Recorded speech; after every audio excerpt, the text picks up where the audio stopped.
Welcome to the Black Studies program of the City College of New York in collaboration with the Christie and Chinua Achebe Foundation celebration of the 60th anniversary of the critically acclaimed novel by Chinua Achebe, Things Fall Apart.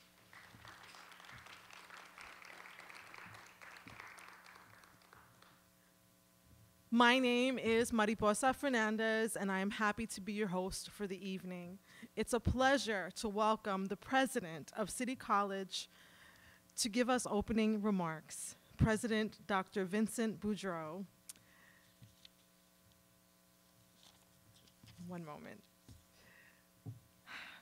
Vincent Boudreau was appointed president of the City College of New York by the Board of Trustees of the City University of New York on December 4th, 2017.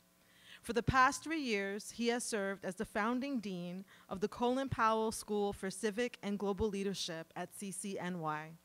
From 2002 through 2013, he served as the founding director of the Colin Powell School for Civic and Global Leadership at CCNY, and is a professor of political science at City College and a member of the City University of New York graduate faculty. A specialist in the politics of social movements, particularly Southeast Asia, his latest book, In Resisting Dictatorship, Repression and Protest in Southeast Asia, Cambridge University Press.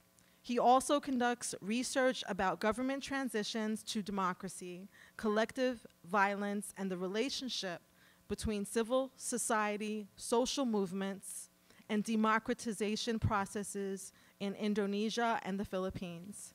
He is the academic advisor to the International Development Program at the City University of Hong Kong. At City College, Dr. Boudreau has served as the director of the MA program in International Relations, the chair of the Department of Political Science, the director of the International Studies program, and the deputy dean of the Division of Social Science.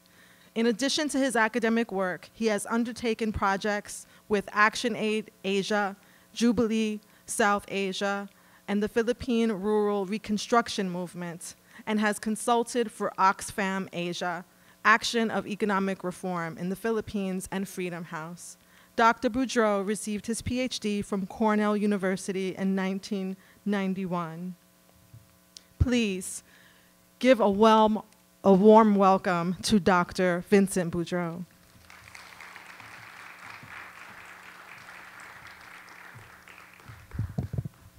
You know, when you become president, you don't get to do most of the things you used to do. I was listening to the list of things you say I do, thinking, I don't get to do that anymore. I don't get to do that anymore.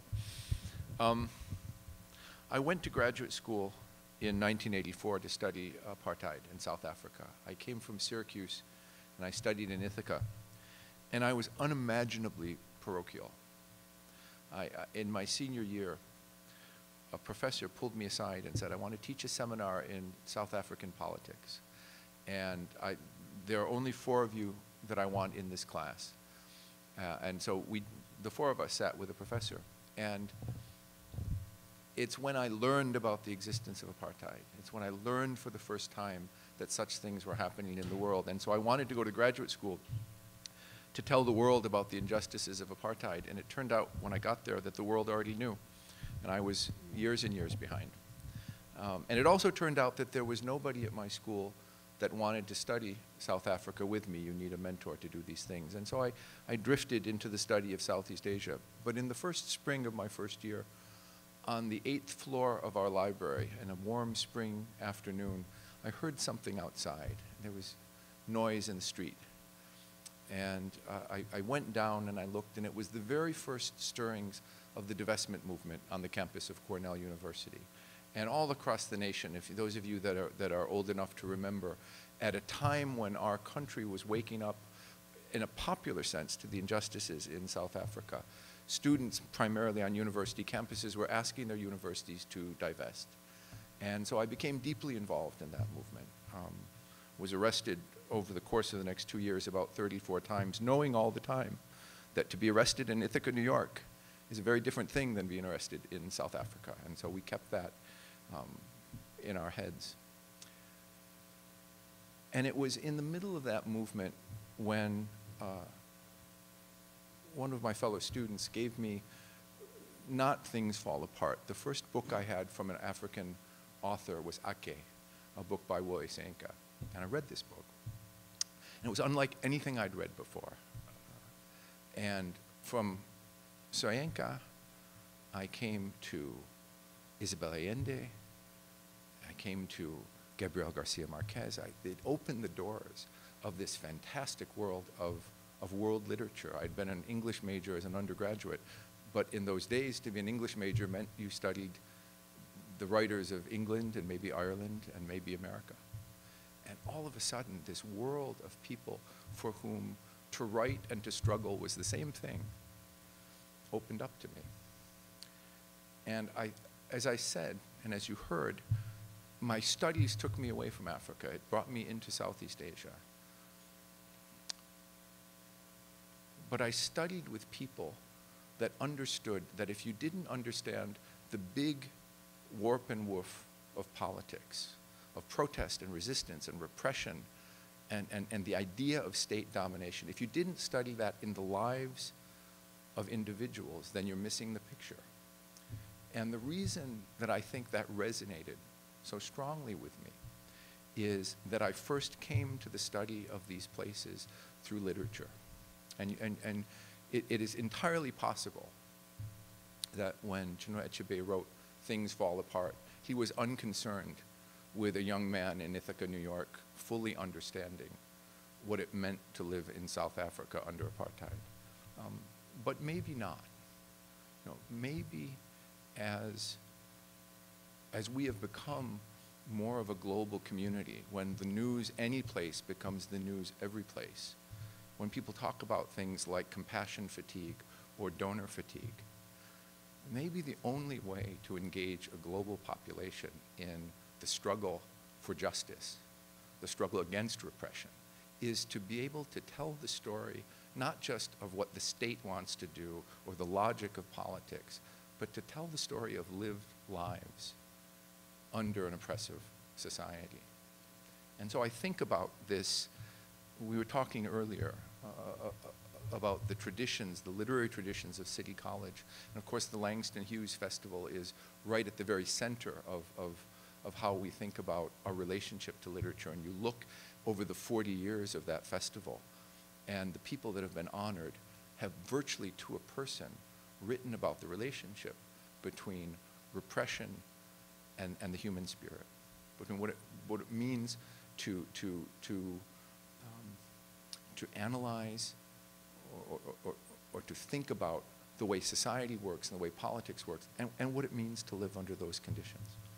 And in that pantheon of writers that have brought this understanding to the world, Chinua Achebe and Things Fall Apart occupies a special place. He is, in some ways, undisputed in his leadership role in this entire strain of literature. The prose is so stark and so beautiful, and the story he tells about oppression under apartheid through the life of one man seeking justice for his family is so clear that you can't read the book without understanding the politics. And I think at this moment, that legacy is something that needs to be emulated, it needs to be celebrated, and I'm happy to welcome you here to commemorate the 60th anniversary of this extraordinary novel written by this extraordinary man. Your Excellency, we are so pleased to have you here. We're so pleased to have members of Chinua Achebe's family here, and so pleased that all of you have chosen to spend the night with us this evening. Thank you.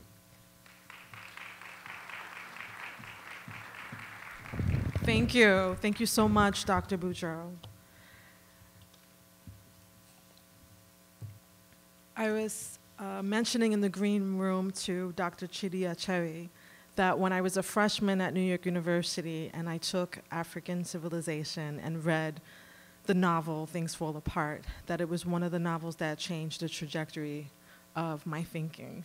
And as an Afro-Boricua, that was very important So I'm really honored to be the hostess, mistress of ceremonies for the evening, and I just wanted to say that. We highlight the opening of this evening by bringing the author Chinua Achebe into the space by reading the first stanza of the epigraph he selected to open his novel, The Second Coming.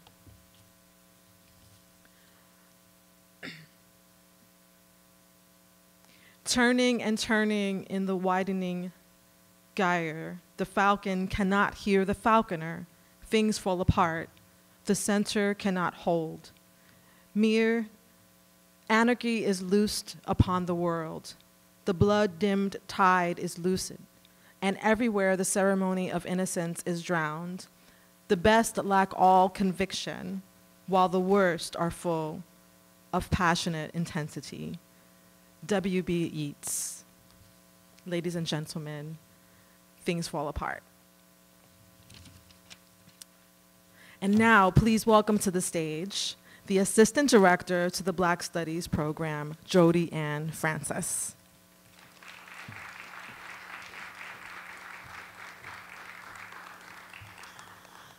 So the next part of the program is that the Dean of Humanities was supposed to send a greeting tonight.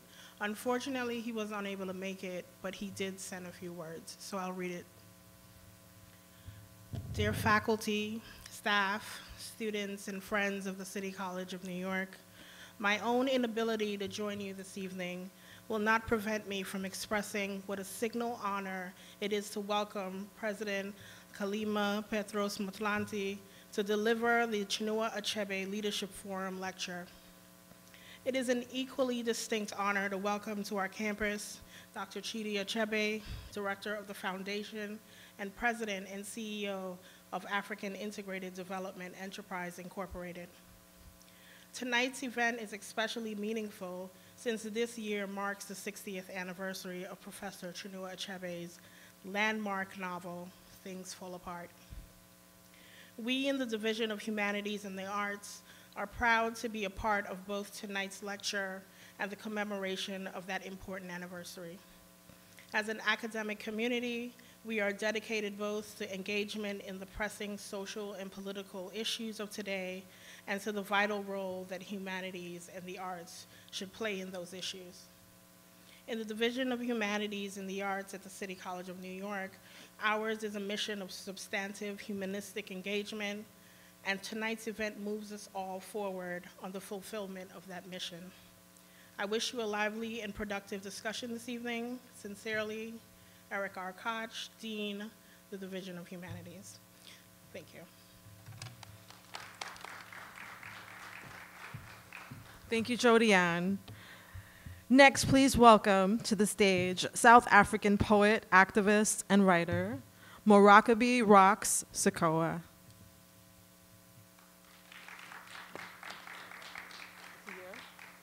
Is he here? Please keep it going for Morakebe. Thank you so much. Yeah, Morakebe, good evening, everyone. I'm Dr. Chidi Achebe. His Excellency, Mrs. Motlanthe, ladies and gentlemen, is the President still here, the Dean, everyone, thank you very much for coming.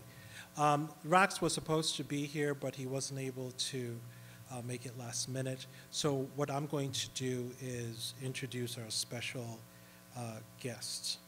Now, the Christie and Chinua Achebe Foundation is thrilled that President Motlanthe is here this evening to deliver a lecture commemorating the 60th anniversary of Things Fall Apart. President Motlanthe, while working for Johannesburg City Council in the 1970s, was recruited into the Umkhonto weSizwe, MK, the then armed wing of the ANC. After 11 months detention in John Vorster Square Police Station in central Johannesburg, he was sentenced to an effective 10 years imprisonment in 1977, which he served on Robben Island. And as many of you know, that's the same place where Nelson Mandela was imprisoned. After his release in 1987, he was tasked with strengthening the trade union movement while working for the National Union of Mine Workers, NUM. In 1992, he was elected as NUM's General Secretary and was involved in the establishment of the Mine Workers Investment Company and the Mine Workers Development Agency, which focused on the developmental needs of ex-mine workers, their dependents, and communities. He also served 2 5-year terms as Secretary General of the ANC and was the President of South Africa from September 2008 to May 2009. During this time, he joined world leaders in the G20 and other multilateral bodies to respond to the global financial crisis. At home, he worked with organized business, labor, and civil society to minimize the impact the crisis of South Africa's economy was having on its citizens. After the end of his presidency, he was appointed deputy president by his successor, Jacob Zuma, and he held that position until May 2014. He now heads the Motlanthe Foundation, which was established when he left government. Please put your hands together and give President Motlanthe a warm welcome to City College.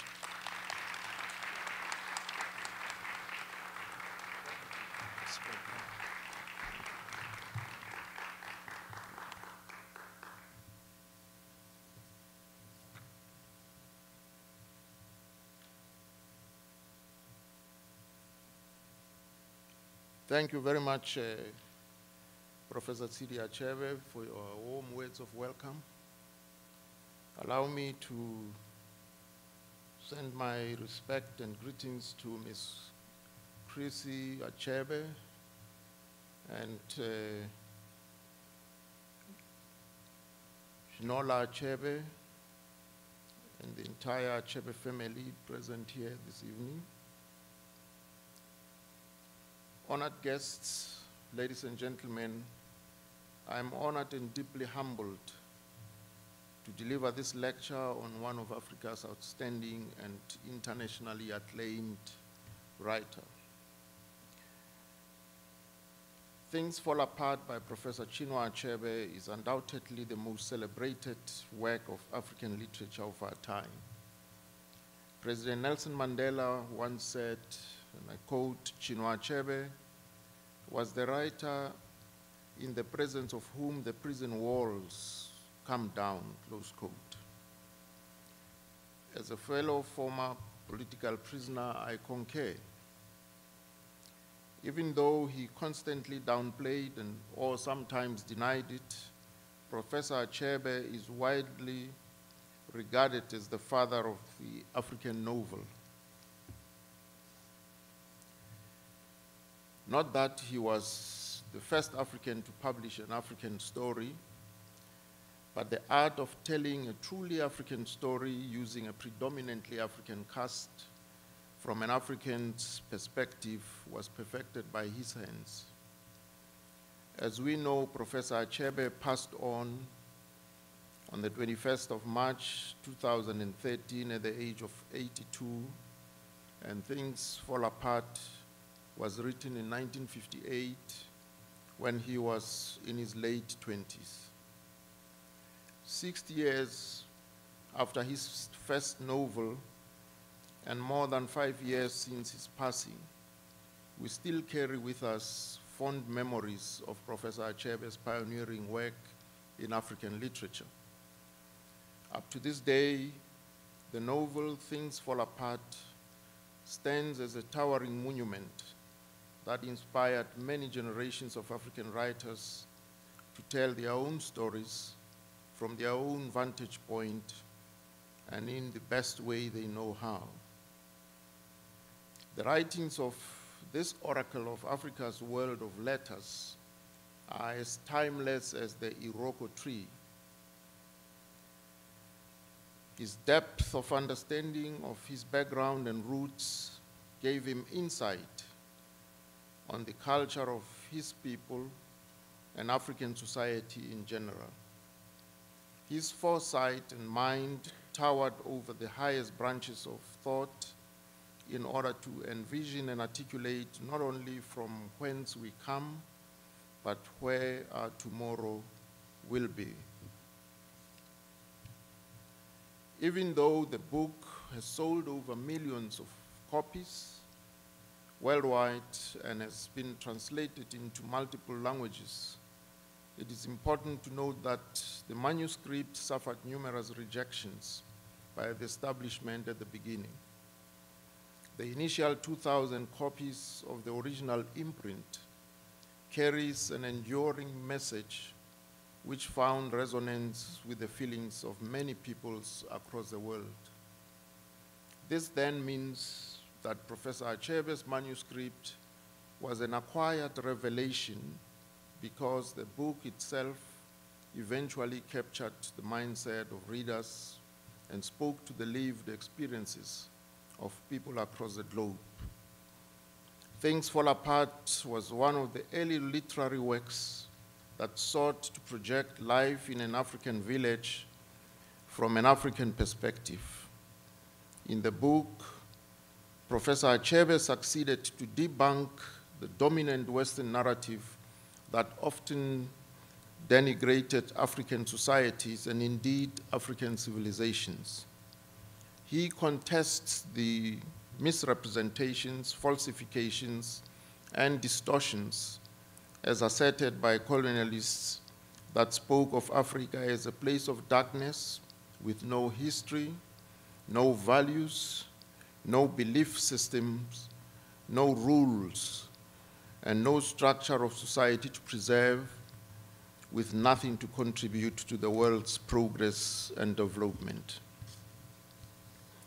He reclaims his people's history, their heritage and their stories from the clutches of distortion by generations of colonial despots, writers, and philosophers. He vindicates indigenous African cultures in line with an old African idiom which states that, and I quote, "Only once lions have historians will hunters cease to be heroes," close quote. As a historian of the hunted, he highlights our diversity. He flags the value and strength that African people derive from being part of a community. By looking at life in an African society through a different prism, Professor Achebe gave voice to the previously unheard. He filled a void in the literary chain. He inspired generations of Africans, both within the continent and those in the diaspora, to become writers and to document their experiences. In projecting life in an African village, Professor Achebe does so in great detail, reflecting all its grandeur and weaknesses. He writes of African life's complexities, its imperfections, its rawness, its brutality, and its often patriarchal nature with the same clarity as he does of its sophistication and positive traits. Ladies and gentlemen, in the book we are familiarized with the story of Okonko, who grew up poor because his father, Onuoka, was portrayed as an unproductive and unsuccessful man who owed many people money. Incomprehensible sacrifices also played a large part in the village life. A virgin from another village had to be offered as a sacrifice to a man whose wife had been killed. Yet, there was also a week of peace during which all acts of hostility were suspended, which Okonko violated by beating his wife. So, the first part of the book deals with the theme of masculinity and femininity, particularly the skewed power dynamics between men and women, which allowed for a man to beat his wife without consequence unless he did it during the week of peace. Professor Achebe seems to make an indictment here of African society by holding a candle for the plight of women in the community that sees them as not only subservient to men, but also views them as being of value only when associated with a man of importance so they can bear him children. The first time we see a glimpse of Okonko's humanity is when the village elders ask him to look after Ikemefuna. In Ikemefuna, he finds the kind of son he had always wanted Noe to become, and he privately wishes that his smartest daughter, Ezinma, had been born a boy. When the village takes a decision that Ikemefuna is to be killed, Okonko receives advice from a village elder to take no part in the murder of the young boy. But Okonko, in an effort to retain his reputation as being unshakable in battle, delivers the final blow. The fact that Okonko wishes his smartest daughter had been born a boy means that in his worldview, there is no space for a smart girl. This is a quality that is only useful for a boy child who will grow up to be a man and lead. The lens of modernity has, of course, shown us that this way of thinking is archaic and atavistic and should have no place in modern society. This is because it results in girl children not being prioritized when it comes to access to education, which cripples society. The second theme in the first part of the book is that of custom and ritual. When guests arrive, it is customary to break a kola nut and bring out palm wine. These are tokens of friendship which indicate mutual respect and acceptance, customarily exchanged amongst men. In one of the village ceremonies attended by Okonko, the host proudly pronounces that, and I quote, "A man who calls his kinsmen to a feast does not do so to save them from starving. They all have food in their own homes. When we gather together in the moonlit village ground, it is not because of the moon.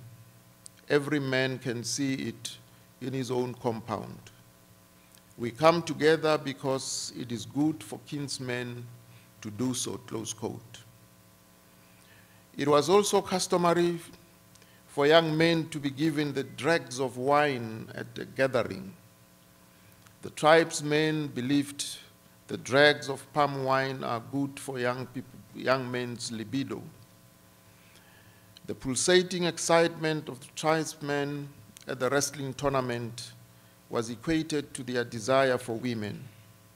Hence, a wrestling champion and warrior like Okonko was highly respected. It will be amiss not to mention Professor Achebe's accessible, skillful, and economical manner of writing. The book, Things Fall Apart, is referred to as a masterpiece and a classic, not without reason. It is a work of art.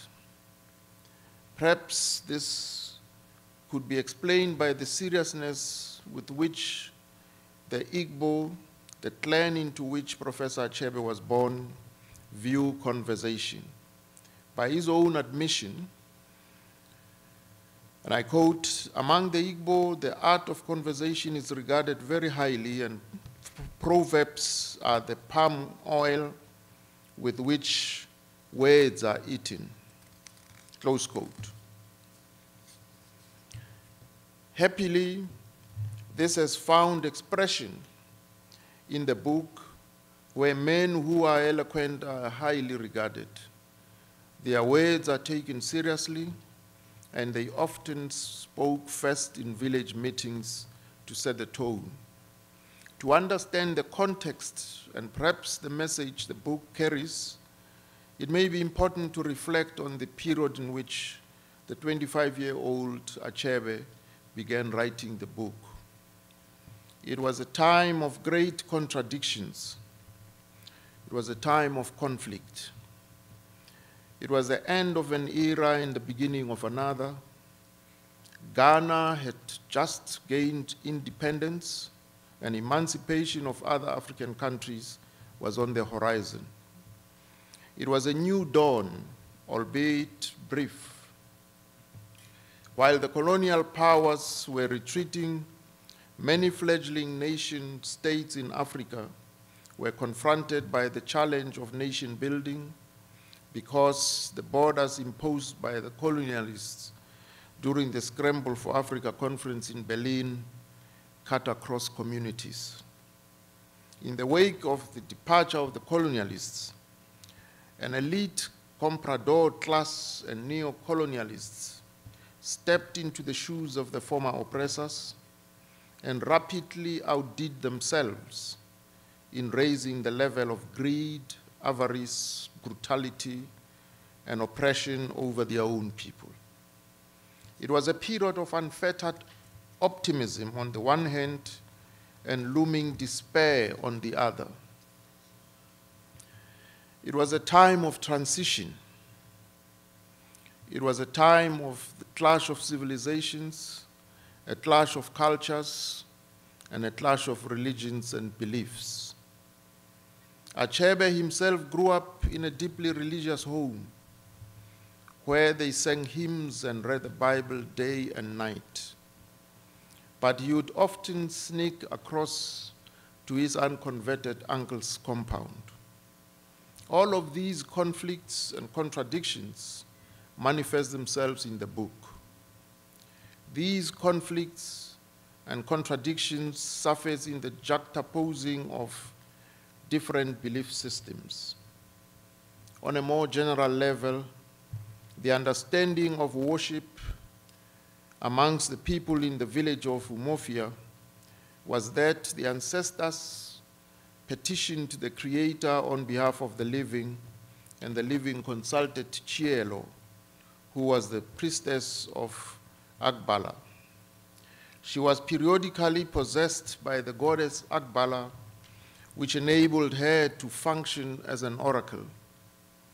Okonko believed in Chi, and he had a shrine with all his omen where he would pray.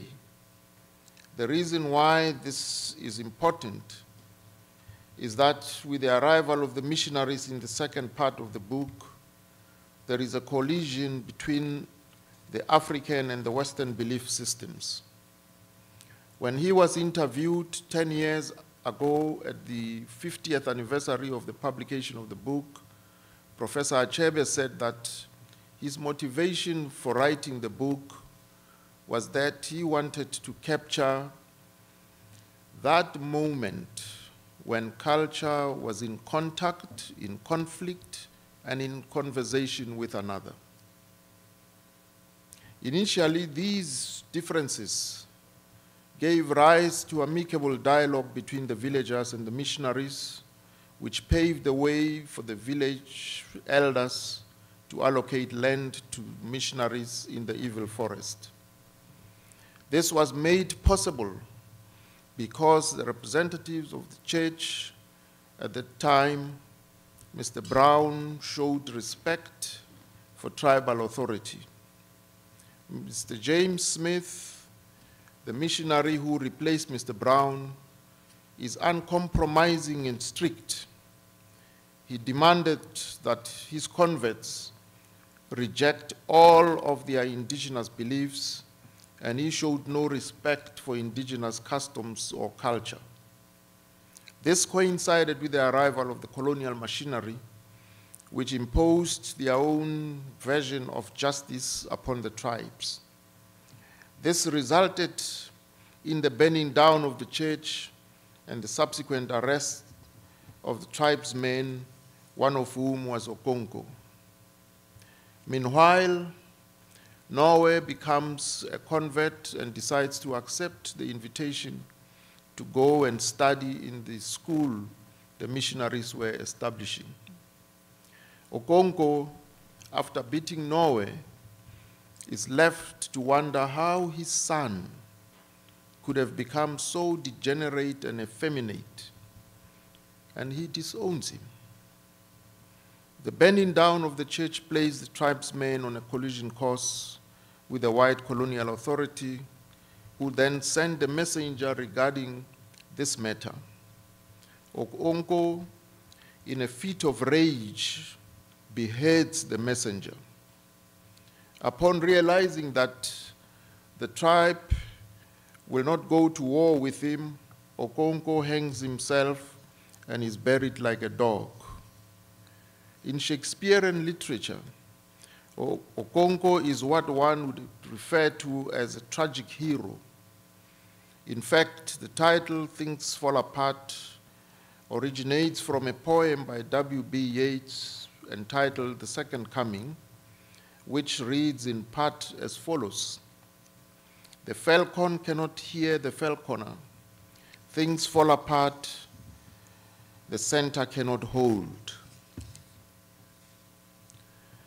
Okonko lived a life of passionate intensity. He was a warrior, a leader, and a man of war.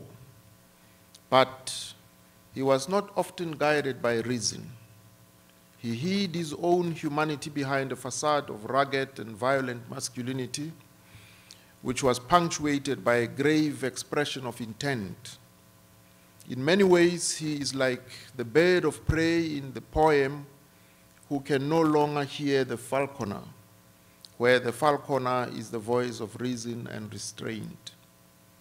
Things fall apart when man ceases to dialogue and communities fall apart when women and children have no voice and the ceremony of the innocents is drowned out. Things fall apart when society is no longer led by the most sensible, but rather by the loudest voices. Under such conditions, sons are disowned, women are beaten, and the center cannot hold.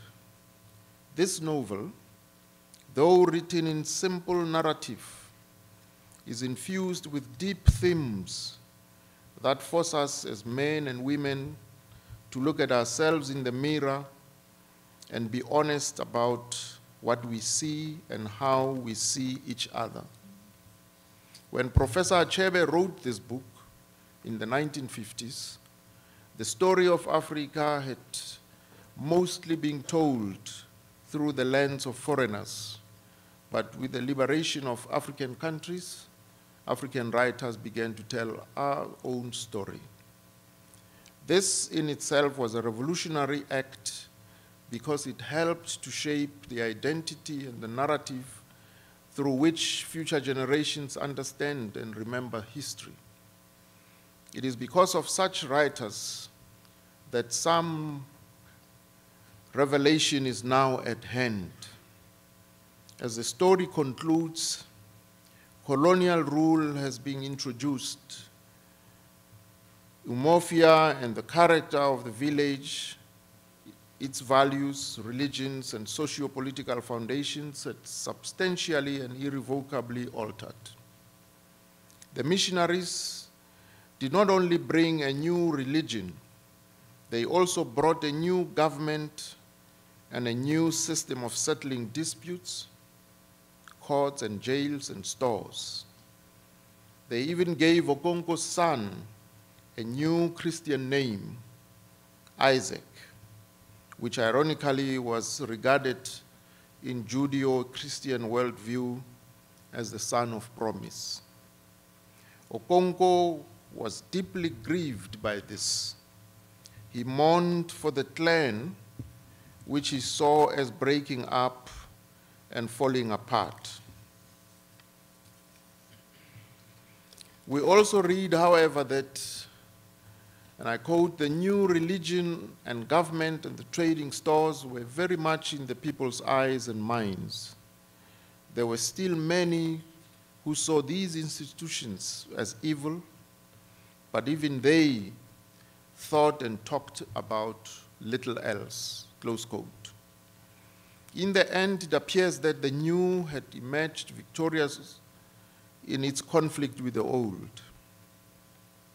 Ladies and gentlemen, what then are the lessons to be drawn from things fall apart, especially in today's world?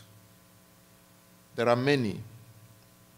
60 years later, Achebe's book continues to resonate with the experiences of many people of the world.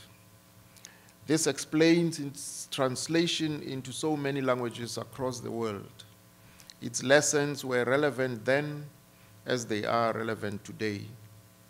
I wish to submit that the contending forces, the complexities, the conflicts, and the contradictions that were present in the author's life at the time of writing the novel, which find expression in many parts of the novel, are still with us today. The world today faces contradictions occasioned by grotesque inequalities where many feel left behind from the status quo. The few that are seen to be benefiting therefrom are in constant conflict and fight for hegemony with the many that feel left behind. This can be seen from developments such as the rise of narrow nationalism in many parts of the world, the politics of identity, the othering of some, particularly migrants, and the concomitant resentment thereof. This escalates into the rejection of inclusive politics on the basis of race, color, gender, age, religion, and sexual orientation. This is tantamount to an erosion of multilateralism and social cohesion.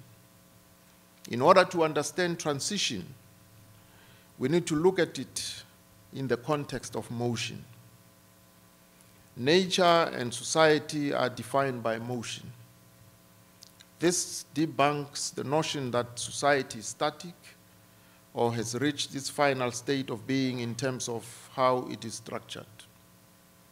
Conservative people resist motion, yet motion in society fuels hope that better living conditions can be attained. Society from inception has evolved and developed through a succession of socio-economic formations, from communalism that was followed by class-based slavery, then feudalism and capitalism. Relative to the preceding socio-economic formations, the system of capitalism is unparalleled in terms of wealth creation, but it is completely ignorant on how that wealth can be equitably distributed. We have reached a point where the safety valves that kept capitalism as the dominant mode of production are no longer open. We have reached a point in the developmental arc of the world where productivity has reached unprecedented proportions, yet the distribution of society's products and the wealth derived therefrom is inequitable. At a certain stage of their development, the material forces of production in society come into conflict with the existing property relations or production relations within which they had been at work before. From forms of the development of the forces of production, these relations turn into their fetters. From as far back as the mode of production of class-based slavery, through feudalism and then capitalism, the ruling classes have always had to find a way of concealing their vested class interest by presenting their interests as the interests of society as a whole. In our quest for harmony and progress, we need to find a way to build permanent capital as well as a method of equitable distribution of wealth in order to remove the source of the resultant poverty, inequality, and social upheavals. The conflict and the clash of ideologies rages on. Ladies and gentlemen, we have spoken about the problem of inequitable distribution of wealth. The consequences that flow from this is that we now live in a world where there is a crisis of morality, occasioned largely by greed, corruption, and economic insatiability.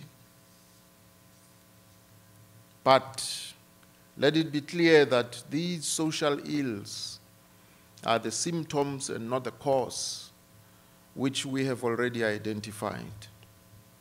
Having diagnosed the fundamental problem, we must address the primary cause in a surgical manner if we are to save the future of humanity.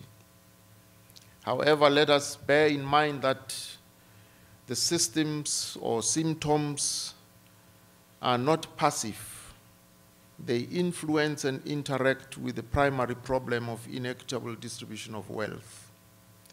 This then makes the symptoms of greed, state capture, and corruption in the public and private sector a secondary but immediate psychosis that needs to be addressed as well. To postpone dealing with greed and corruption means that you run the risk of being overwhelmed by these symptomatic social ills that interact with the identified fundamental problem in modern society.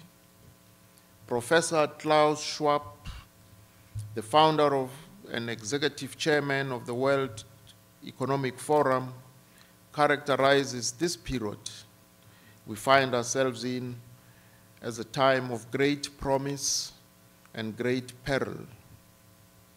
The fourth industrial revolution, as propelled by advances in technology in order to improve productivity, will render certain old methods, instruments, and skills obsolete. This has major disruptive potential in society and is a prelude to conflict between those who may benefit from it and those who may be left behind, those at the center and those at the periphery of the digital divide. The fourth industrial revolution brings with it major advantages, such as advances in technology that makes life easier, but for economies that fail to adapt, this new wave sweeping across the globe can bring calamity. From an African standpoint, the African Union is the center where African heads of states and governments gather to forge unity and to win back the destiny of the black child from the abyss. The center appears to be under relentless attack as the status quo is being assaulted on many fronts and the establishment continues to be under siege. And as I conclude, I want to leave you with the following lessons from the illustrious life of Professor Chinua Achebe and his work, Things Fall Apart. Earlier on, I alluded to the fact that Professor Achebe is the Iroko. The lesson we draw from him as a Iroko is that you can only lead from strength when you are rooted in the culture of your people. But having said that, you must lift your eyes to the branches in order to acquire a global context. There is an Igbo proverb that observed that, and I quote, it is from a small seed that the giant Iroko tree has its beginnings, close quote. Therefore, our smallest efforts to change society can echo into eternity.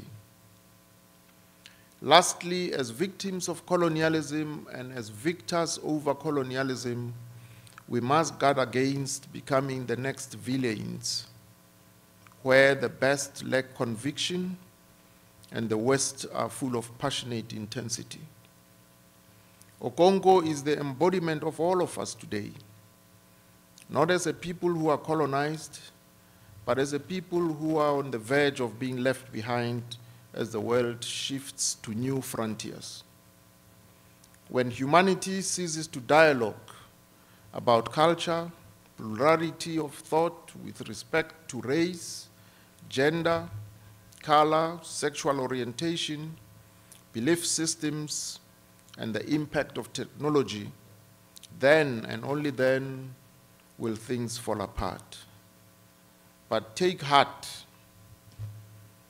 There is an African idiom that says that a tree that stands alone can be broken by the wind, but trees that stand together can break the wind. The Iroko is calling us to stand together. We can break the wind. And I thank you for your attention.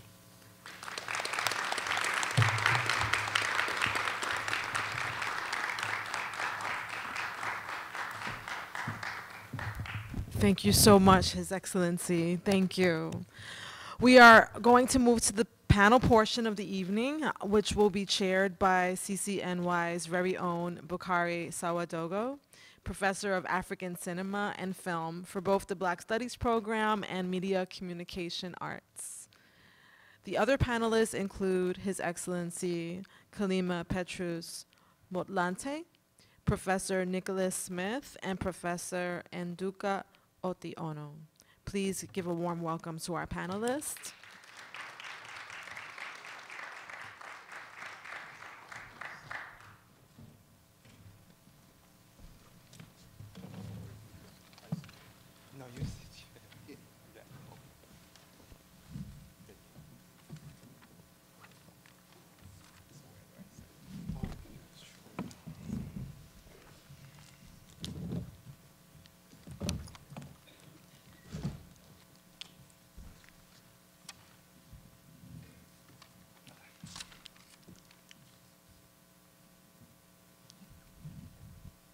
Good evening, and welcome to this panel. I'm Dr. Bukari Sawadogo, Professor of Cinema Studies with a specialty in African cinema at CCNY here. It is my pleasure and honor to welcome you and the panelists to this discussion of the legacy of a seminal novel, Things Fall Apart, by the Nigerian author Chinua Achebe. First, I would like to share a few details about Things Fall Apart before introducing the panel topic and our distinguished speakers. Things Fall Apart, published in 1958, was the first book in the African Writers series published by the Iman Publishing House. The novel sold millions of copies, has been translated into more than 50 languages, and also adapted into movies. The novel is a classic in African literature as well as world Anglophone literature. In terms of structure, the novel is divided into three parts. The first part is the life of Okonko in Umuofia in his own village. The second part, it is in his exile to his maternal village. And the third part, it is when he returns to his village and finds out that okay, the white man has arrived. The story is set in southwest Nigeria in a traditional Igbo society at the end of the 19th century, around 1890. The plot features the cultural clashes between Africa and the West, with the arrival of a white man in the protagonist Okonko's village, Umuofia. Ironically, the tragic hero Okonko is destroyed by the very values he tried to defend. Here, the personal drama is fused with a large and multifaceted crisis that African societies will soon face under colonial rule, but also in the post-colonial context.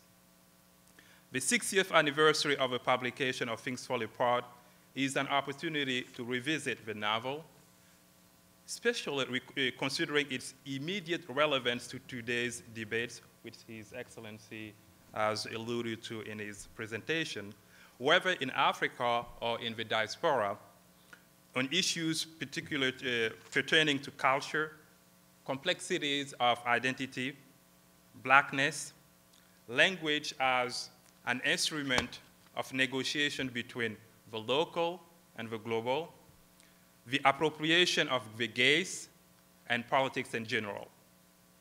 Shortly after the book's release, Achebe was quoted as saying in an interview that the objective of the book was, quote, to help my society regain belief in itself and put away the complexities of the years of denigration and self-abasement, end quote. Tonight, we have distinguished panelists who will address the legacy of his novel from various perspectives, from colonial injustices to contemporary post-colonial realities in Africa, but also in the diaspora, which will help us enrich our understanding and reading of the novel. Now let me introduce our panelists. His Excellency has been introduced, so I will just repeat the same thing. Mr. Motlanthe was politically active early on. In 1977, he was sentenced to 10 years imprisonment on Robben Island because of his political activism. Then 10 years later, he was released in 1987 and then was elected as Secretary General of the National Union of Mine Workers. In 1992, the Central Executive Committee elected him acting General Secretary.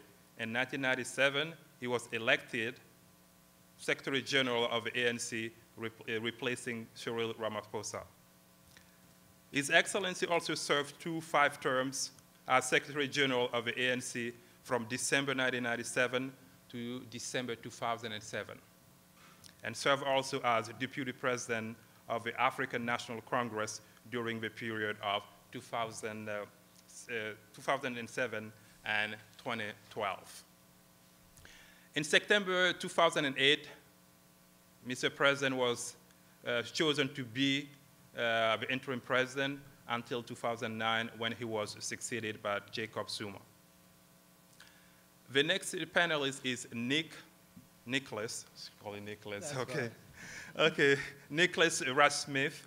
Nick's main research interests are politics of crime, policing, and vigilantism in democratic states, with particular focus on South Africa. His first book, entitled Contradiction of Democracy, Vigilantism and Rights in Post-Apartheid South Africa, is forthcoming from Oxford University Press, 2019. His work has been published or is forthcoming in leading journals like the American Journal of Sociology, Comparative Politics, and African Affairs. He has won multiple awards for his writing and also received numerous grants and fellowship to support his research. The next panelist is Nduka Otiono. He is an assistant professor at the Institute of African Studies at Carleton University, Canada. He held a 1-year postdoctoral fellowship at Brown University, during which he served as senior research assistant to Professor Achebe. Prior to moving to Canada from Nigeria in 2006, he had served as General Secretary of the Association of Nigerian Authors. He has extensively published on arts, culture, political economy, either in the forms of single authors, volumes, or co-edited volumes. On that note, thank you for accepting to be on this panel. Thank you. So, His Excellency, do you want to start, or? Oh, you get a break. Okay. So, Nick. Sure. Well, so first I'd like to say thank you, of course, to Professor Sawadogo and to the staff of the Black Studies program for this invitation to appear on this extraordinary panel. It's truly a deep honor and a privilege to be here, particularly as somebody who's spent his adult life studying South Africa. So because I want to hear from my co-panelists, I'm going to try and keep my remarks comparatively brief. And I'd also like to make my remarks a bit personal, to be frank. To be blunt, without Achebe, I wouldn't be a professor of African politics. Things Fall Apart changed everything for me. So this book remains deeply personal, and as a consequence, I regularly teach it in my African politics courses today to see if there's a similar possibility of conversion for some of my own students who might be engaging African politics for the first time, as I did nearly 20 years ago, which is longer ago than I care to remember. I'd like to tell you a little bit about my conversion experience. So to be frank, for much of my time as an undergraduate, I was really quite a lousy student. I was lazy, unmotivated, and aimless. And Things Fall Apart was one of the key moments in my early adult life that helped change that direction and set me on a path that would lead me to my current life teaching undergraduates, the vast majority of whom are much better and much more disciplined students than I was ever at their age, and I see a couple of them here. So I first read Things Fall Apart in my first African politics course ever as an undergraduate at the College of William & Mary in Virginia. And it was in a class with Professor Stephen Ndegwa, who's since left to work to follow a distinguished career at the World Bank. Now, African politics wasn't the first course that I took with Professor Ndegwa. It was the second, I think, so far as I can remember. What I do know, though, was that I had performed surprisingly well in my first course with Professor Ndegwa, particularly compared with the line of poor marks I'd been racking up till that point in my undergraduate classes. And realizing that I need to improve my GPA, and that Professor Ndegwa was a surprisingly generous grader, and not to mention an extraordinary teacher, I decided to take more advanced courses with him. Now, despite my generally poor attitude as a student up until this point, I knew I wanted a career overseas. And I was lucky to have grown up partially in Asia, and I thought I'd pursue a career in that part of the world. So when I entered Professor Ndegwa's African politics course, expecting to learn something about a region of which I had little knowledge, but I didn't think that it would go very far beyond that. And then we read Achebe. It was a rare moment in my life that I finished a book assigned in class, and Achebe was different, although frankly I can't tell you why that was today. What I can tell you is that I'm glad I finished the book because the scenes from the latter chapters, where Okonkwo confronts the encroaching colonial state before ultimately being humiliated and killing himself, hit me like a lightning bolt, and frankly they do still to this day. In fact, I reread those chapters this afternoon getting ready for this, and they still sink in my heart. Now, the drama of these scenes exposed how large-scale political changes like the advancement of the colonial state took place through local individual dramas like Okonkwo's humbling. It was a bringing together of different scales of politics in a way I'd never really seen before. Now, politics is often taught rather abstractly with dry lessons about institutions or incentives that more often than not left me cold and disinterested as an undergraduate. However, here in these scenes, we saw the deeply personal consequences of political change. It was a new way of seeing the political world that I hadn't encountered in my other courses. And these scenes also exposed with crystalline moral clarity the violence of colonialism. Achebe's rendering of these scenes is simultaneously revelatory and horrifying, as he shows how towering the consequences are for Okonkwo, but how easily forgotten his suicide is for the colonial officer who presides over Umuofia. Now, as a professor, I continue to teach the book, although perhaps somewhat differently than it might normally be taught. For many people, as we've heard, Things Fall Apart is a story about social and cultural change. By contrast, when I teach Things Fall Apart, I teach it as a book about politics, much like Professor Ndegwa taught me the book many, many years ago. You see, Achebe is a political genius, or at least he's a genius in capturing political processes and specifically the violence of politics. Achebe's ability to capture large-scale political changes through highly individual dramas like Okonkwo's stories shows us something about politics that we can't quite capture when we talk about broad patterns of politics in the abstract. Take something like the onset of colonialism on the continent. It's such a large and varied process across the continent, it's hard to picture how exactly it took place on the ground from many historical books. Often history books recount various colonial incursions or acts of resistance, focusing typically on important colonial administrators or prominent anti-colonial heroes. but such renderings often remain either abstract or linear, missing the complexities, contradictions, and individual consequences that such large-scale processes have for people whose lives might not feature in history books. And so the rendering of Okonkwo's life is a perfect vehicle for helping us understand how these processes happen at the individual level and with what effects. It also does so while showing the deeply human contradictions of those who are affected by these processes. Okonkwo is our hero, but as we've heard, he is a deeply flawed hero. He abuses his wife, he terrorizes his family, and he kills his beloved Ikime Fuma because he does not want to look weak in front of the other men in his village. He is an uncomfortable character with whom to empathize. And yet Achebe's rendering of him is so sensitive that Okonkwo's eventual suicide devastates his readers by showing the humiliations of colonialism for its subjects. In large part, I think the book works so effectively as a tool to teach the truth about colonialism because it is a work of fiction. It allows us to see these dramas in a way that feel more accurate to the experience of colonialism than sort of facts when they're sometimes transmitted sterilely in history books. And so to close, I'd just like to say briefly that I owe several debts to Achebe. First, I owe him a debt as an individual whose life course was fundamentally altered through an encounter with this book. Second, I owe him a debt as a student of politics for having him show me a new way to see politics by trying to understand how large-scale processes play out in discrete, specific places. And it's a way of seeing politics I bring to my own research and writing today. And then finally, I owe a debt to Achebe as a teacher, because I can now use Things Fall Apart as a tool for showing my own students truths about politics that can be more effectively accessed through fiction. In this sense, I think we all owe Professor Achebe a debt, because through his writing, he was truly a masterful teacher for all of those of us who have read him. With that, I'll close. Thank you. Thank you, Nick.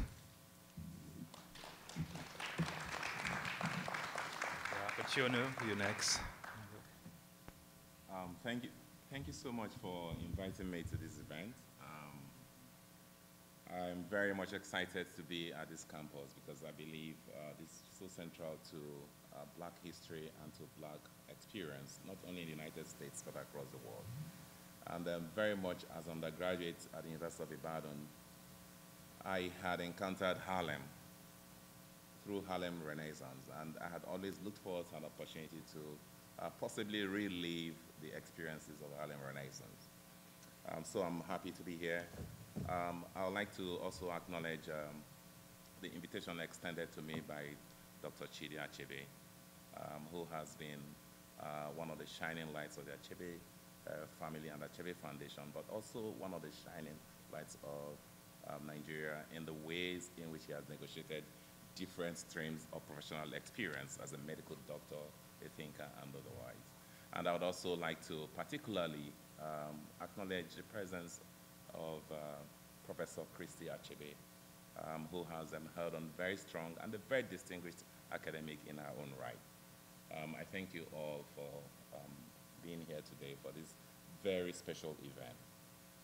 Because it's always difficult to talk about Professor Chinua Achebe and his work, and to talk about Things Fall Apart. In a sense, you would assume that after the presentation by His Excellency, the President, that we virtually should just have gone home, because it seemed to me that his magisterial presentation on this book had covered all the grounds, and I was like, what else am I going to say? At which point, I thought, okay, I'm going to pitch a very small part of what I consider Professor Chinua Achebe's greatest achievement with Things Fall Apart. But incidentally, that achievement is also not really written in Things Fall Apart. And it represents what I see as an amazing capacity for an artist to also be able to annotate his own work. I think that many writers and many artists shy away from having to discuss their work. And there are not many who are as gifted as Professor Chinua Achebe had been in different ways of providing more insight into his work. And so this evening, I want to narrow down to a specific aspect of what he has done, the achievement of Things Fall Apart, from another work, a lesser known work, if you may, that provides an exceptional insight to what he tries to do. But before then, I'd like to note that the achievement of Things Fall Apart as a novel and as an intellectual production has so much eclipsed every other work that Professor Chinua Achebe has produced that very often when we see him in the profile of the father of African literature, we also forget that he has produced other very eminent works, like No Longer Are Thieves, and then the rest of the novels. And also, more importantly, his own capacity as an essay writer. And so I'm going to read from this work that I say is lesser known, which provides insight, and as a matter of fact, foregrounds a certain theoretical position in the world today that is not attributed to Chinua Achebe. In other words, this work, even if it was published 16 years, after Things Fall Apart in 1974, it represents, or it foreshadowed what has become a dominant way of looking at the field we call post-colonial studies. And I think many of us will begin to look at that again. The title of this essay is, perhaps some of you may have started guessing what it is An Image of Africa. This essay, and I'm just going to read the opening part of it. In the fall of 1974, I was walking one day from the English department at the University of Massachusetts to a parking lot. It was a fine autumn morning, such as encouraged friendliness to passing strangers. Brisk youngsters were hurrying in all directions, many of them obviously freshmen in the first flush of enthusiasm. An older man, going the same way as I turned and remarked to me,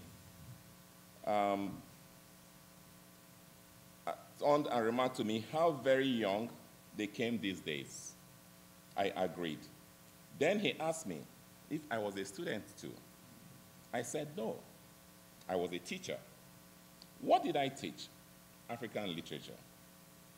Now, that was funny, he said, because he knew a fellow who taught the same thing, or who perhaps it was African history, in a certain community college, and not this one, of course, not far from here. It always surprised him, he went on to say, because he never had thought of Africa as having that kind of stuff, you know. By this time, I was walking much faster. Oh, well, I heard him say finally behind me, I guess I have to take your course to find out. A few weeks later, I received 2 very touching letters from high school children in Yonkers, New York, who, bless their teacher, had just read Things Fall Apart. One of them was particularly happy to learn about the customs and superstitions of an African tribe. I propose to draw from these rather trivial encounters rather heavy conclusions, which at first might seem somewhat out of proportion to them, but only, I hope, at first sight. And in this very narrative way, this essay inaugurates the field that is particularly described in the words, "The Empire Writes Back." The essay goes on to talk about using terms like willful, forgetting, and then at the same time, dealing with the issue that Professor Achebe was to take up again later on the idea of the balance of stories, and which has been reframed in a different TED talk by Chimamanda Adichie as The Danger of a Single Story. In this particular essay, Achebe sketches this whole idea about the empire, about people whose stories, have been misappropriated and misrepresented and who have to retell it. And so here, in An Image of Africa, a simple encounter in a campus in the United States, I almost said Canada, excuse me, in the United States becomes a foil for looking at the empire's relationship with the imperial lords. And the essay goes on through to the very end and navigates, the whole idea of the center and the periphery. I think that this is so much what this novel, Things Fall Apart, has achieved that makes it so readable, whether it's in the disciplines of history, anthropology, law, and then also what has framed our entire understanding of culture and civilization. And then in today's world, the whole idea of the culture wars. Very much so that in looking at Black studies as a discipline, and this essay begins also to mine this idea of Black studies. how it's beginning to emerge as a discipline. And you could see from this encounter, very Achebean in its simplicity of the narrative, how a professor, seen as a student begins to explain or tries to come to terms with the idea that there is a discipline that is in African studies. And then I also like to look at how the idea of gender is represented in Things Fall Apart. I think that some of us who have used Things Fall Apart to teach ethnophilosophy, which is a very weird name for the kind of philosophical wisdom that is embodied in this that is different from Western philosophy, see the complex relationship between women and the order in which it is constructed in Things Fall Apart. When I ask my students, to explain how male-female relationship is represented in this novel, it produces very amazing results because we also encounter the idea of cultural relativism. How do you see the relationship between Achebe and the daughter, Achebe and the son, Achebe and the father? And how does this represent, the different issues of feminism or of what we describe as a patrilineal society? In other words, I'd like to express how eloquent Professor Chinua Achebe is, in annotating the ideas behind his work, especially from the point of view of an image of Africa. That image of Africa has continued to be problematic, including expressions of it as a country, that we have a blog that says Africa is not a country, or Africa is a country. We have had different transformations of this in the contemporary world. Indeed, it seems to me that this whole field that Achebe had dealt with in Things Fall Apart, and which this essay further explicates, will remain with us, and so many of us still find ourselves in North American academies trying to explain what Africa is. And I think that it's still very much of an open question. Thank you very much. Thank you.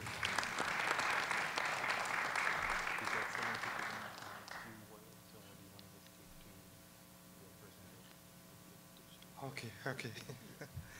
Okay, so how are we doing time-wise? Good? Okay, so I will, propose a few questions to the panelists, and then we'll open up to questions with the audience. My first question goes to Mr. President. You mentioned a little bit contextualizing the writing of Things Fall Apart by saying that for Achebe, it captures that moment where culture is in contact, in conflict, but also in conversation with one another. If we fast forward in our present day, in the context of globalization, where we have a collapsing of physical and virtual borders, how can we really read Achebe into this globalized world, where culture is really, in conversation, in conflict?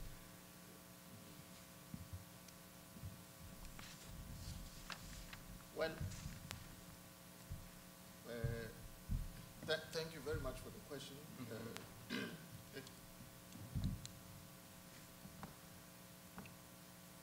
The world has changed very little, actually. Movements of people across the globe go back to the misty beginnings of time. And it is quite revealing that certain political leaders begin to identify and to adopt public postures that reject, instead of embracing, people who come from outside their, beaten track, so to speak. Because when you think of it properly, every one of us is a stranger somewhere. And so this fear of strangers is itself a very strange phenomenon. And migration as we, observe it in terms of today's globalized world where information is available to virtually every citizen of the world. You get to be informed about certain developments, certain countries, certain opportunities, certain threats, and all of that, whilst seated at home. And the resultant movement shouldn't really lead to the desire to build and construct new walls so that we remain within walls as a pure people, or pure nation or community or tribe, because we ourselves came from somewhere. Movement has always been there, and instead of thinking of the world today as the common possession of the entire world community of nations, and not otherwise, how will we deal with challenges of climate change, for instance? If we think our little silos is the be-all and end-all. So I think the manner in which Professor Chinua Achebe dealt with the interpenetration of influences from different, when the missionaries come into contact with villagers, for instance, is instructive as to how, and Okonko's ending is very instructive as to why we must move with the times rather than to attempt to conserve the truths of yesterday. And I think that's a very important lesson that one draws from the story of Things Fall Apart, and how Professor Achebe views this. And as Dr. Nduka here has indicated in his other writings, you see, Things Fall Apart is the first part of a trilogy by Professor Chinua Achebe. And if you read the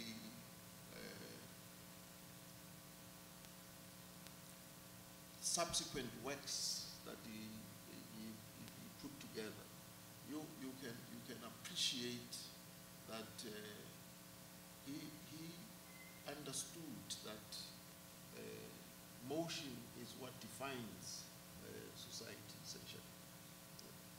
As a film critic, critics and scholar, really I agree that motion is the one that really defines a lot of phenomenon. Thank you so much. Nick, I will come back to you, which you really presented a very personal take on Achebe's work, how he influenced your own training and how you use it in the classroom to explain rather complex processes and political processes and violence. How do you feel using continue to use Achebe in the future? Well, so I've got him on my syllabus this coming. Yeah, no, I've got him on my syllabus this coming semester. I can't. It's hard to imagine a day where I might not teach Achebe. With that said, I also do try to do things like bring in different new authors, both as I read things personally and as new things are published. So, for instance, last year and again this year, I'll assign sections of Yagi Asi's extraordinary novel Homegoing, about the sort of Ghanaian, or the slave trade in Ghana and its long-term impacts. We've mentioned Soyinka. I teach Soyinka's portions, at least, of his The Man Died, his prison notebooks, in part because it's so extraordinary to see the difference between somebody like Achebe, who we discussed as very spare and precise in his use of language, and Soyinka is often quite expansive in a way. And so to discuss the kind of differences in styles and experiences, and also because they're writing in some instances across different time periods. And even more so, I like to teach people, or I'm going to teach for the first time, a South African author, Paswane Mpe, who wrote an extraordinary novel about post-apartheid South Africa, and particularly Johannesburg, and migration, the complex, contradictory experience of migration, both from the South African rural areas to the city, and even more generally of people from the entirety of the African continent coming to Johannesburg to create one of the most stunning multicultural cities in the world, in its own way. So I tend to think not only of Achebe, but the extraordinary breadth and diversity of African authors can be can provide ways to talk about different forms of politics in ways that are much less sterile than, say, the academic articles that we might normally be tempted to supply. Okay. I think my next question maybe is a little bit selfish here, Duka, because, yeah, we're being sponsored by the Black Studies program, but also I teach, partly in the Black Studies program, and you mentioned how this, I don't want to say mundane, this conversation in a parking lot in Massachusetts really, points to something larger in terms of emergence of a discipline, which is Black Studies, and we can have in African literature. So, and at City College here, we have, this is one of the first program in America, and also we are in Harlem, and you're saying, how to relive the Harlem, Renaissance. So what's the, the links that you can, further establish between Achebe's work and Black Studies as a discipline? Or is it too complicated? No, it's not. Thank you very much. I think it's a great question, but one that it's also not, it's like the jury is still very much out, in terms of the evolution of Black Studies. But you like to, if we ask ourselves a simple question, as of 1974, how many Black Studies programs were there in the United States? Or were there Black Studies programs already?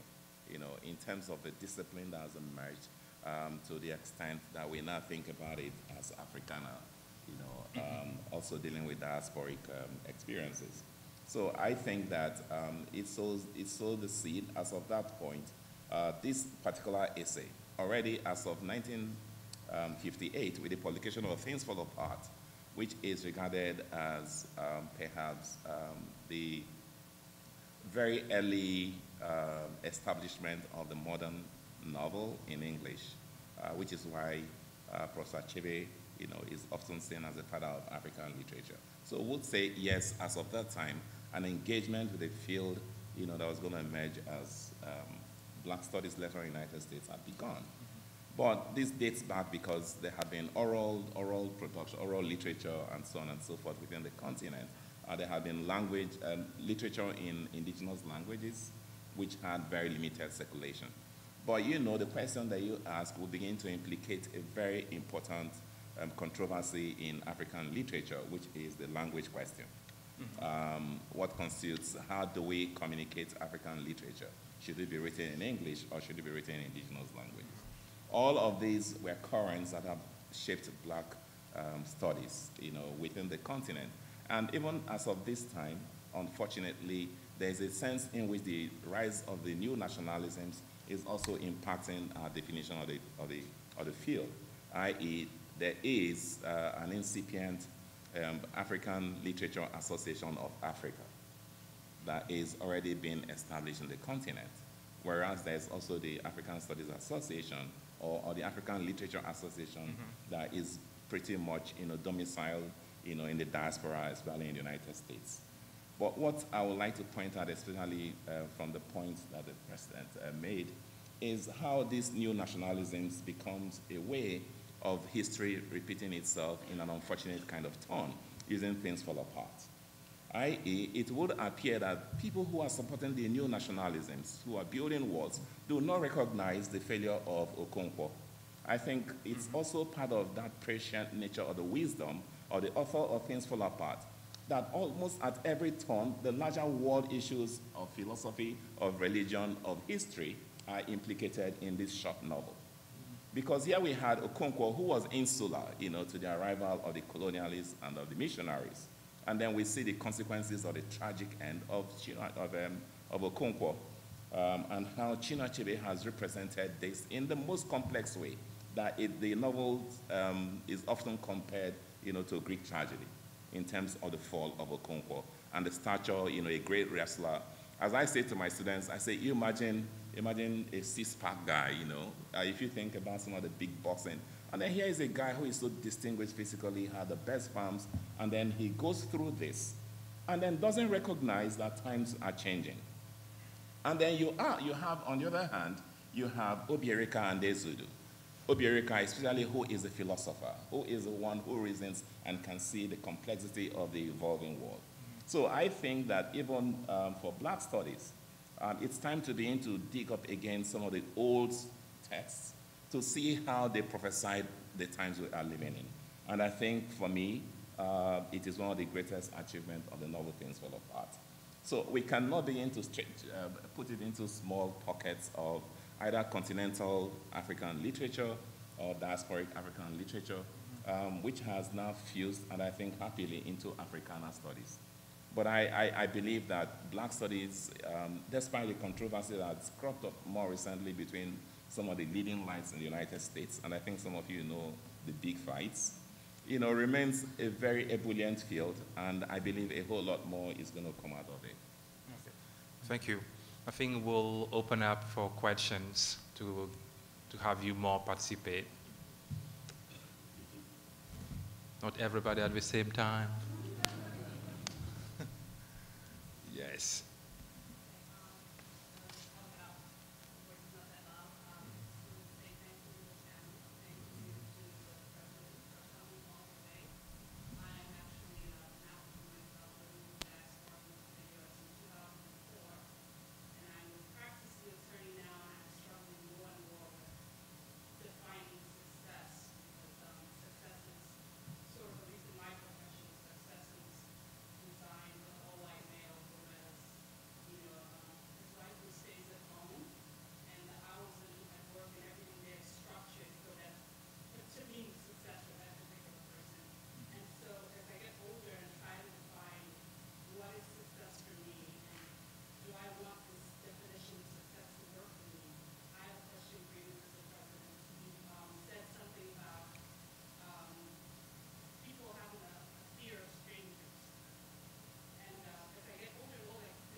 Thank you.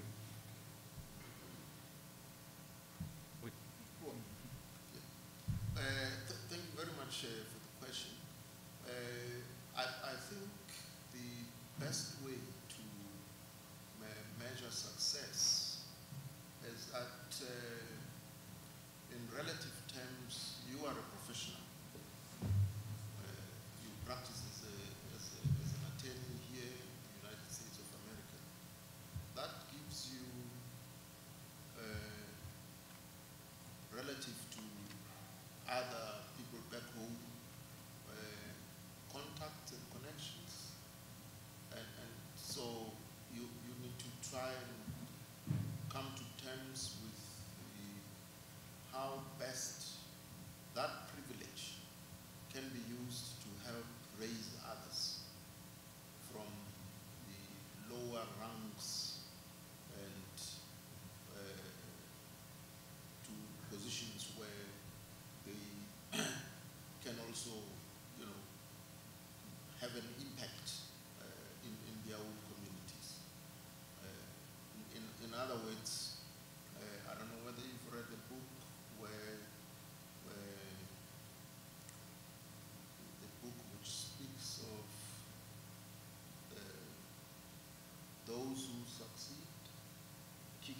the ladder so that no one else can follow in their footsteps. So in a sense, you're a pioneer, you left very important footsteps that needs to be followed by others. But you need to extend a hand to those who will follow in your footsteps. I think that's how to measure success, rather than measure success only in terms of your bank balance and so on. Thank you. Yeah, I would like to. Thank you. Yeah, you can, I wanted to quickly follow up on what he had said. Again, in Things Fall Apart, Okonkwo represents the crisis of defining success. And I think that's part of the fascination about him as a character. Because if we used contemporary standards for measuring success, we'll say that materially Okonkwo was very successful. But again, in the true sophistication of the philosophy of the novel, Okonkwo, for some people, is not a character they want to identify with, despite his material success. I mean, the opening lines about how he throws Amalins at the cart, will be like, you imagine Mayweather, in a fight. And then, consider Okonkwo being a champion wrestler. And then goes on, builds the bands, and then because he has this total fear, mortifying fear about the father's failure, Unoka, goes ahead to overachieve. So in a sense, Okonkwo is actually an overachiever. However, the crisis, becomes philosophical, i.e., the Igbos will say, Kimanka, Imankozo, if you're knowledgeable in this field, are you also knowledgeable in the other? So in other words, Okonkwo fails to strike that balance, that could have made him all the more successful. So I think that in that sense, success becomes a bit relative. And what, I believe Professor Chinua Achebe had to think about what position the voice of the author in this would be, that what constitutes success might be the pursuit of happiness, not going all the way and killing Ikemefune and all of that. So I think that, again, using Things Fall Apart as a basis, we can attempt some kind of response to the question. Thank you. Next question. Yes, up there.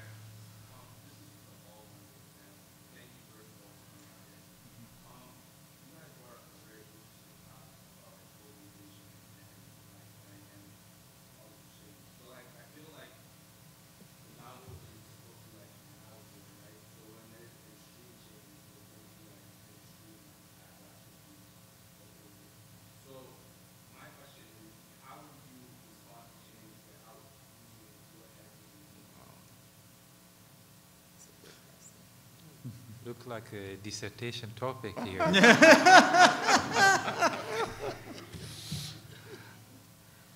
How you deal with change without losing yourself. I think, okay, I will just throw myself in.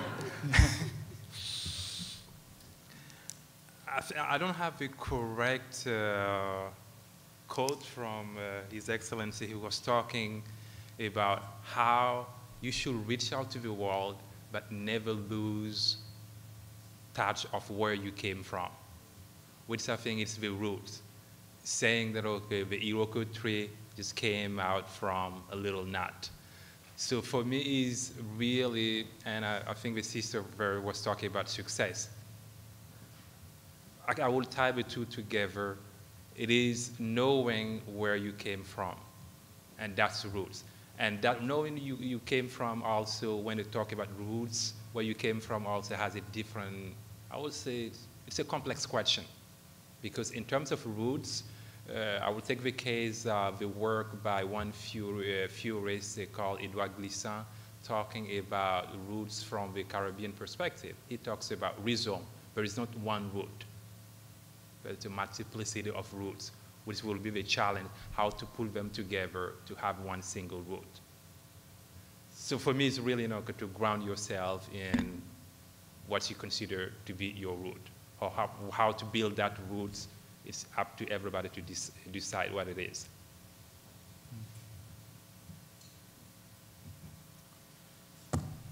So I think I might just add very quickly, you know, I think for me part of the power of the novel and part of why it's so extraordinary is that it shows us precisely the discomfort of change, right? And the sort of multiple different directions in which it can go. And I think the lesson in a way is to recognize that discomfort, and that's actually part of what it means to be human, right? So in a way, the tragedy of Okonkwo, to a degree, is that he's not really capable of changing, right? Whereas somebody like his son needs change in part because he comes from this very difficult household with his father. But when Okonkwo at the end is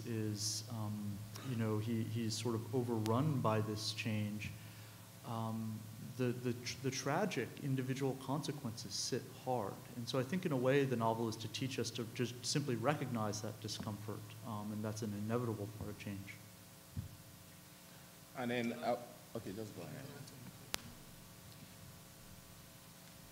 Well, I think it's important to remember that as a human being, you are not wholly and fully formed.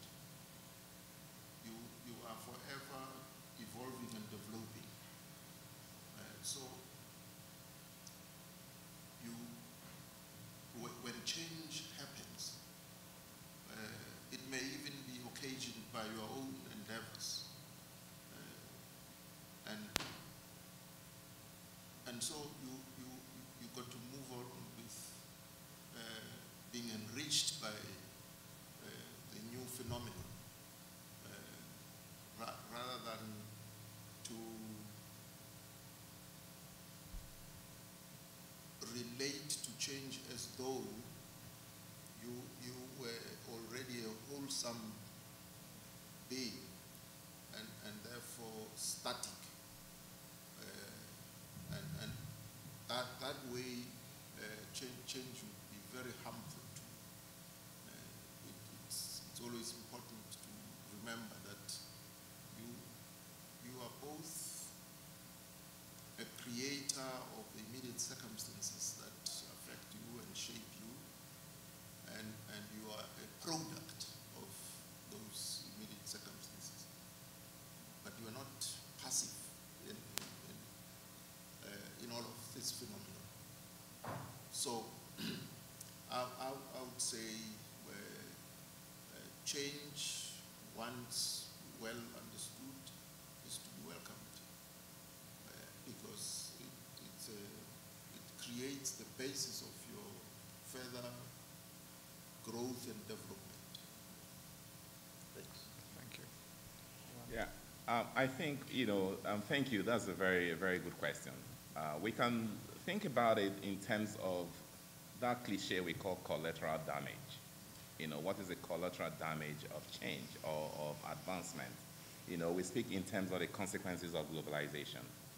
But if we go to see, especially within the context of Things Fall Apart and Professor Chinua Achebe's work, and I would think about the debate on the language question in African literature, especially those two essays, one by him, by Chinua Achebe, and the other by Ngugi, the African writer and the English language. Yes, and so the consequences of the colonial contact, from the title of the novel, may be seen, in a very veiled kind of way of things falling apart. But again, there's also the positive consequences, which I think will be up for debate. Yeah. But one way of claiming, of saying that change and why it's inevitable to leave consequences is how Professor Chinua Achebe talks about why he would have to write in English language. That he has got this language, it's a tool that he has to use. But it's no longer going to be the same English language. And I think one of the greatest accomplishments of the novel Things Fall Apart is how this language, is being meant to serve to carry the Igbo language. And so if we look at that, that in the science talk about catalyst, and the new form that comes from a chemical reaction. So what is a chemical reaction, that has been produced through this colonial contact?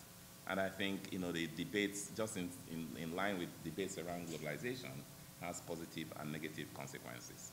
So change does not remain neutral. It might be a catalyst, but at the same time, it creates both positive and negative consequences. Thank you. Okay. One last question. Okay. Robert.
Well, Nick, do you want to take it? Well, I can't speak. I can't speak specifically with reference to the sort of creative fields because it's not simply my field. What I will say is that diversity of opinion, diversity of people, diversity of ideas is stunningly important, right? I mean, look at me. I'm obviously a white guy.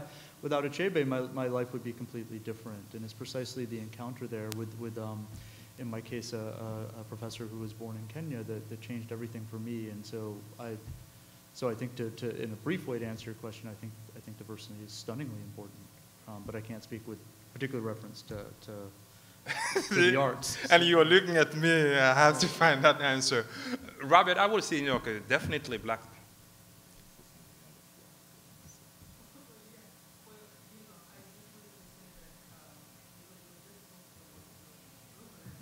Can you speak up for?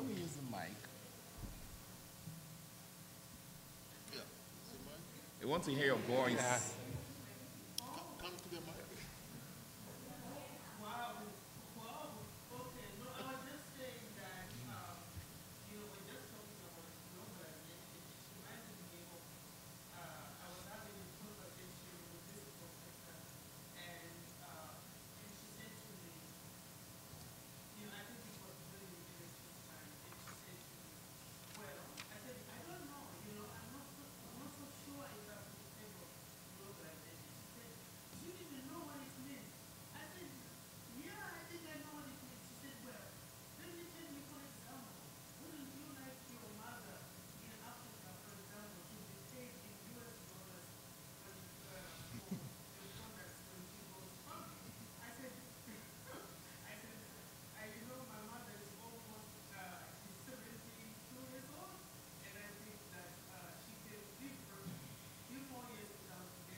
Okay. Okay, first, yeah, to Robert, okay, for Black Studies at CCNY City College, we are in Harlem, rich history, and also you have Black America. So I can go more, into details, but I don't know if I will get in trouble. And then I would just...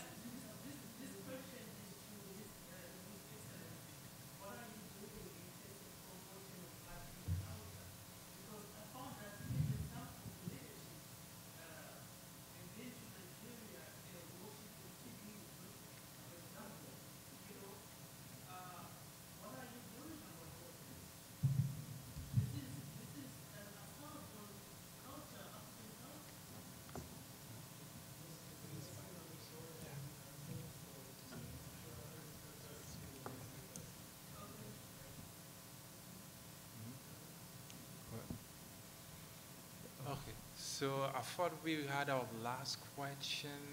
No, she's like, okay, you can. It's.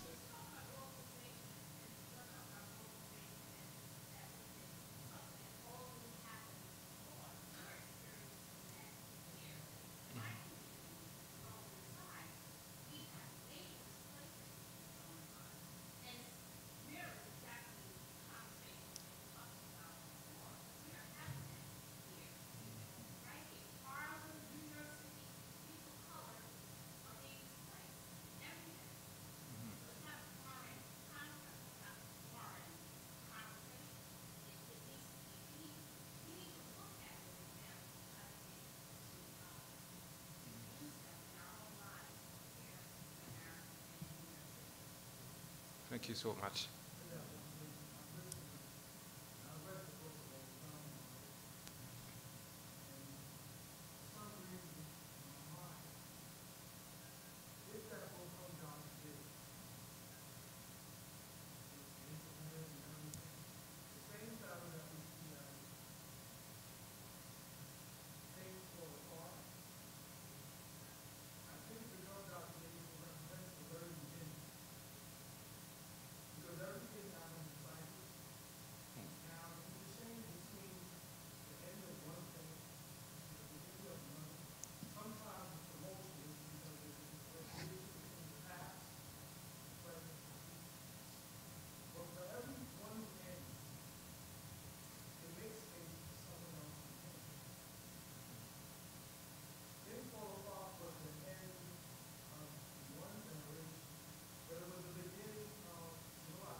Thank you so much for coming out, and we really, appreciate you coming out and being part of the event and contributing to it.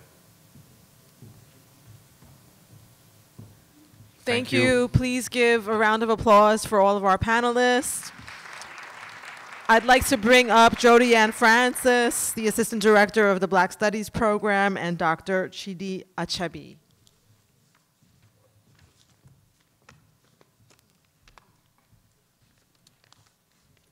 Let's give our panelists another round of applause. And a special round of applause to His Excellency. So I think Robert was talking about Black Studies, and nobody answered that question. So I'm going to answer it. Black Studies is incredibly important. It starts also from us, right? The quality of the discussion today was magnificent, right? The organization was well done. My only regret is that we could have shared it with more of our own people, right? So one of the things that we can do actually is to pull our children, our families into higher level intellectual discourse. There's a culture in our society, in our communities, where intellectual pursuit is looked down upon. people who, like me, who are complete nerds, right? Fine, I ended up a doctor, so they respect that. But most of us were not, you know, the cool kids. The cool kids were the jocks and everybody who's in entertainment. So one of the things that we can do is really emphasize the importance of intellectual discourse within our own communities and how that actually produces excellence and can also vitally elevate economics as well as everything else. This is a formula that has been used by all minority groups who have done well, whether it's the Jews, whether it's Asians, you name it. The proverbial white man did the same thing. He worked hard. And he used the intellectual discourse and education to uplift his own. It's not something that is rocket science. We can do it too, all right? So thank you. Now, I want to end by presenting an award to our distinguished speaker, President Motlanthe. The plaque says, by the way, this represents a duality of existence, and it has the ancient African writing, Nsibidi, on it as well. And the plaque says, the Chinua Achebe Leadership Forum Award 2018, presented to His Excellency Kgalema Motlanthe. It's very heavy. Extremely heavy.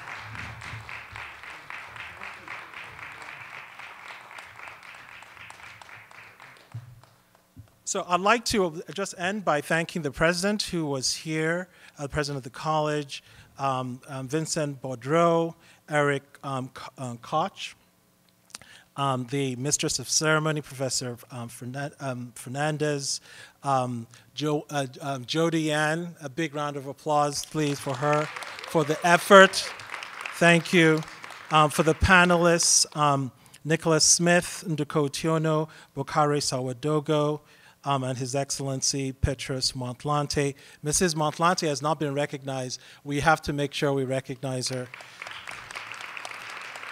I'd like to thank my mom for coming all the way from Rhode Island, even though she wasn't feeling well. For Professor Chinua Achebe, who was instrumental in the function at MEC yesterday. And for all the people who came out in this freezing weather, thank you very much.